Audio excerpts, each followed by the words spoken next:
As a person on the spectrum, I feel my autism is constantly measured against autistic characters in popular culture, like Sheldon Cooper from The Big Bang Theory and the lead doctor in The Good Doctor, both of which are not starring autistic actors or written by autistic people. My question to the panel is, how important is actually autistic voices in telling autistic stories plays a role in authentic autism representation? Jayden. All right. So this is curious. It is very, very important because I think of characters such as Sheldon Cooper and the character from The Good Doctor. I have not watched The Good Doctor, so I do not know the name of the character, but they, in many ways, they embody different archetypes of what has been presumed of autism, and that in itself can be entertaining in the instance of Sheldon Cooper, and in the instance of the character from The Good Doctor, I believe he is portrayed as a savant, which I suppose there's also some veracity in that as well. But the individuals I work with, they're not quite savants. They're not Sheldon Cooper, who is a physicist, nor a doctor who has all this access to resources and energy and I suppose the brilliance that being a doctor incurs as well. The people I work with are quite disadvantaged in their situations. They may not be aware of their diagnosis. They may not have access to the same resources as myself, and perhaps more, I suppose, I would say individuals who are privileged to have perhaps both a mother and a father who are willing to support them in that growth, who are willing to make them aware of that diagnosis and to accumulate the supports that are necessary. That's not always so with the people I work with. They, especially in Gympie, where I think in general there is, I suppose, an issue perhaps in the economic well-being of certain demographics in the community. And probably opportunities, Jayden, too. I'd say, you know, it's a really good question, and if there were more opportunities for young people, or any age person on the autism spectrum, to be able to play a role in more mainstream shows, of course that would be incredibly welcome. It's a tricky one, right, though, because actors act, right? I was fairly sure that Matt Damon wasn't an astronaut in that film. So, like, you know, it's fair that you're allowed to come on and be something else. But I think... But to that point, though, the nation's fallen in love with Jayden and a whole cast of characters from Love on the Spectrum. I want to ask him about that, but I also want to ask you, because you were approached about it in the beginning and you hated the idea. Why? Jayden, just block your ears for a minute, OK? Yeah, so the producers of Love on the Spectrum came to me to ask me what the opinion was to make the show, and the genius level that I have in my television skills, I told them it was the worst idea. I might have even slightly threatened them, actually. I said it was just terrible and they weren't to do it. But to be fair... You thought it was going to be like The Bachelor? Well, your reality romantic shows aren't necessarily the classiest of shows. So I was the most wrong person on that, and Jayden and all of his colleagues that have been on the show over 2 seasons have done an excellent job, and Australia absolutely fell in love with them, and I know nothing. Jayden, what has the reaction been for you? What's the experience been like, having people from all walks of life know you, know your story, and feel inclined to reach out to you and try and know you more? Well, humbling a little bit. I've always approached with responses that I've tried to ensure were as modest as possible. It mostly has been through social media thus far. In Gympie, there's only been one person who has noticed me. I have grown a beard since my appearance in the documentary series, so I think that has impaired the ability of strangers to recognise me. But otherwise, in the streets, I have not ostensibly been recognised. On social media, there has been some engagement with people who are quite fond of the role of representation that I assumed in the series, and also, I suppose, my open exploration as well of certain aspects of my identity. So people were very fond to have been able to witness that. Jayden, you mentioned earlier that the love life's experienced a lot of interest from people on social media. Yes, and It has been a little flirtatious, but I have been able to cope well with that. It simply is to respond with as much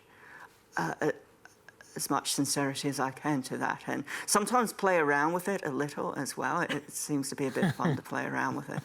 Okay, don't break too many hearts. Dwayne Fernandez is in the audience. I know you're a fan of the show. What did you connect with so much? Oh, I absolutely love the show. I've been watching it for the last 2 seasons. I've been following the journey of Michael and the entire crew. But Jayden, for you specifically, I did want to know, how do you find being part of the show and sharing so much of yourself? How have I found that? Yeah. Liberating, in a sense, because it was discussed in the series, in the interviews that were done with me, that my diagnosis was not something I was always willing to acknowledge, and the repercussions of that, socially and emotionally, were not very ideal. So I put myself to the effort of studying it a little more, because I've always been adverse to labels. I think many people on the spectrum are, and that is why, well, their parents as well, and that is why they may be adverse to the recognition of that diagnosis. For myself, diagnosis is the Greek word that means to know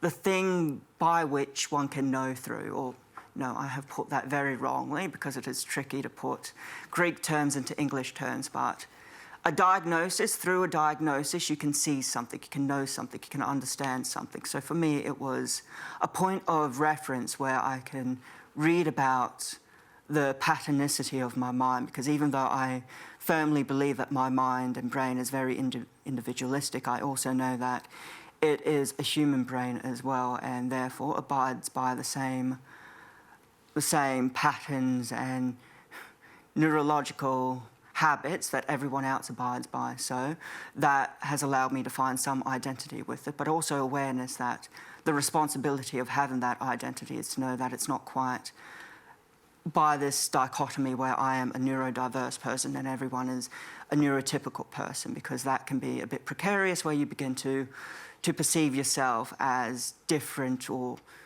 as a different tribe or group from everyone else, and that was precarious for me. So that was the responsibility I took on for myself, to be aware of that possibility, and to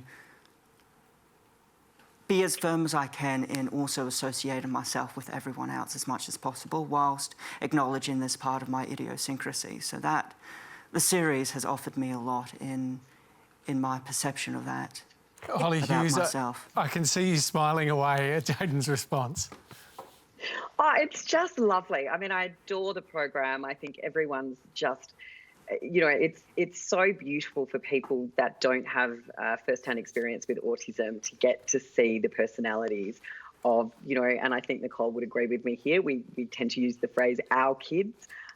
Because we do see ourselves as part of a community. And Jayden, Michael, all of the boys and girls just do a beautiful job, throughout the series. But the beautiful thing, I think, about not only Love on the Spectrum, but also some of the other shows that showcase autism. And one of the ones we didn't mention was Everything's Going to Be Okay. And that actually does have autistic actors in it. And the character of Drea is just wonderful. But it is important that there's a saying in the autism community: if you've met one person with autism, you've met one person with autism. Everyone is very, very different. And we need to make sure that the whole spectrum is recognised, and we don't fall into a trap somewhere that they're being stereotyped into the physicist, the physicist or the savant, because we do have people with autism, with very severe autism, with non-verbal autism, with very, very significant challenges. Hollie, I suspect most viewers won't know your story or your son's story, but what can an experience or viewing something like this, seeing it on a public stage, do for a young person living on the spectrum? I think, well, my son's at 12, so he's probably still not quite grasping it. But we've always talked about autism and him being autistic the same way, as someone has blue eyes or they're funny or, whatever it might be. It's just part of who he is. It's never been something that we as a family have ever felt that we didn't need or want to talk about and acknowledge. And I think that's not the same for all families. So I think normalising it, if that's, no doubt the wrong word, but showing that people with autism have so much to offer, that they are full of love and affection, and they are funny and wonderful and some of our favourite human beings in the world. I mean, they are just never cease to amaze you and bring so much joy to your life. And the more people that get to see that, the more people that get to experience that, and the more people that get to see their minds opened up. Because if you don't have any personal experience, you might not really know what autism is all about. And so this can really help break down any stigmas, give families the confidence to go out if they do have a child with autism, and for autistic individuals to own that autism and be proud of it. Okay. And I think too, what Hollie's referring to is the fact that, there is no one autism. There's autisms. It's a very broad spectrum. I think Love on the Spectrum did a good, admirable first go at showing lots of different people at different levels on the spectrum, because, if you watch some of the Hollywood shows, The Good Doctor, some of them are quite silly, but this was different. It showed the spectrum, it showed lots of different people at different stages, and it showed autistic people speaking for themselves, having their own relationships, talking about their own desires. The parents and the families and the supporters in the background played this bit part of just people who loved them and were cheering them on. It wasn't about us as families, it was about them as individuals, and Australia got to see that, and I think that was the success of it, absolutely.